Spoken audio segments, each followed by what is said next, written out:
Call me wild, drinking up the sunshine. Be my man. Assalamualaikum warahmatullahi wabarakatuh.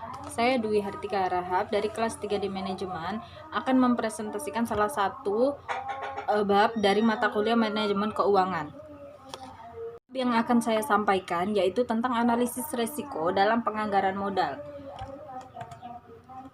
Ada beberapa konten dalam analisis resiko dalam penganggaran modal, yaitu yang pertama resiko proyek, yang kedua analisis sensitivitas, yang ketiga analisis skenario, yang keempat analisis break even, yang kelima real option, dan yang keenam pendekatan decision tree. Resiko proyek adalah manajemen pada resiko proyek meliputi langkah memahami dan mengidentifikasi masalah potensial yang mungkin terjadi, mengevaluasi, memonitoring, dan juga menangani resiko. Jenis-jenis resiko menurut IRM pada tahun 2002 ada setidaknya 4 jenis resiko, yaitu 1. Resiko operasional, yakni resiko yang berhubungan dengan operasional organisasi, misal teknologi dan sumber daya manusia. Yang kedua, resiko finansial, yaitu risiko yang berdampak pada kinerja keuangan organisasi, misalnya akibat dari fluktuatif dan juga kondisi pasar yang berubah. Yang ketiga, hazard risk, yaitu risiko yang berkaitan dengan kecelakaan fisik, misalnya kebakaran, gempa bumi, dan juga ancaman lainnya. Yang keempat, risiko strategik, yaitu risiko yang ada hubungannya dengan strategi perusahaan, politik, ekonomi, dan hukum.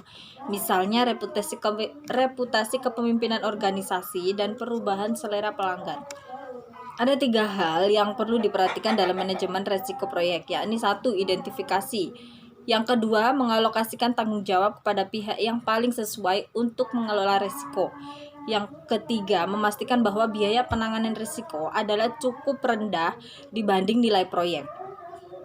Yang kedua, analisis sensitivitas adalah teknik yang digunakan untuk memastikan bagaimana perbedaan nilai variabel independen mempengaruhi variabel dependen tertentu berdasarkan perangkat asumsi yang diberikan. Tujuannya yaitu untuk memperbaiki cara pelaksanaan proyek yang sedang dilaksanakan, memperbaiki desain daripada proyek, mengurangi risiko kerugian, dan menunjukkan beberapa tindakan pencegahan yang harus diambil. Yang ketiga, analisis skenario. Analisis skenario yaitu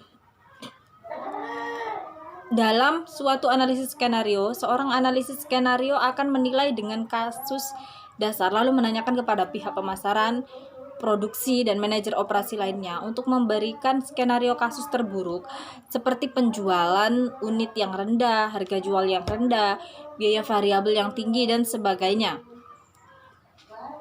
Yang keempat, analisis break even merupakan dasar dari seluruh metode break even. Fungsi break even untuk mengetahui volume penjualan akan menghasilkan keuntungan atau kerugian. Yang kelima yaitu real option. Real option merupakan alat yang dapat digunakan dalam melakukan penilaian terhadap proyek investasi yang memiliki opsi-opsi yang timbul karena adanya ketidakpastian dalam variabel pembentukan nilai investasi tersebut, sehingga diperoleh nilai yang optimal untuk waktu yang berbeda di masa yang akan datang. Jenis-jenis real option. Yang pertama yaitu timing option, yang kedua growth option, yang ketiga flexibility option, selanjutnya exit option, kemudian learning option, hybrid option, compound option, dan juga rainbow option untuk yang terakhir. Kelebihan metode real option yaitu terhadap perhitungan NPV dengan metode DCF adalah kemampuannya untuk memperhitungkan ketidakpastian variabel pembentukan NPV. Kelemahan metode real option tidak cocok digunakan untuk menganalisa proyek yang mempunyai nilai volatilitas kecil, tidak tepat digunakan untuk menganalisa proyek dengan periode proyek singkat, dan juga tidak tepat digunakan untuk menganalisis kekayaan investasi dengan proyek subsidi pemerintah, di mana variabel-variabel pembentuk nilai NPV relatif tidak terpengaruh oleh kondisi makroekonomi. Yang terakhir yaitu decision tree atau pohon keputusan. Dalam decision tree ada 3 jenis node. Yang pertama yaitu root node, merupakan node paling atas. Pada node ini tidak ada input dan tidak bisa mempunyai output atau mempunyai output lebih dari 1. Yang kedua, internal node merupakan node percabangan. Pada node ini hanya terdapat satu unit dan mempunyai output minimal 2. Yang terakhir yaitu leaf node atau biasa dikenal dengan terminal node, merupakan node akhir pada node ini. Hanya terdapat satu input dan tidak mempunyai output.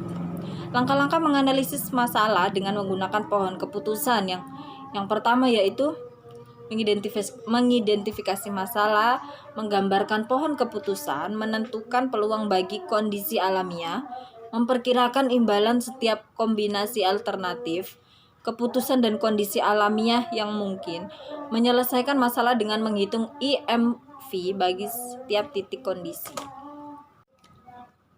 Berikut adalah sedikit penjelasan dari saya tentang materi analisis resiko dalam penganggaran modal. Apabila ada kurang lebihnya, saya mohon maaf yang sebesar-besarnya, dan atas perhatiannya saya ucapkan banyak-banyak terima kasih. Wassalamualaikum warahmatullahi wabarakatuh.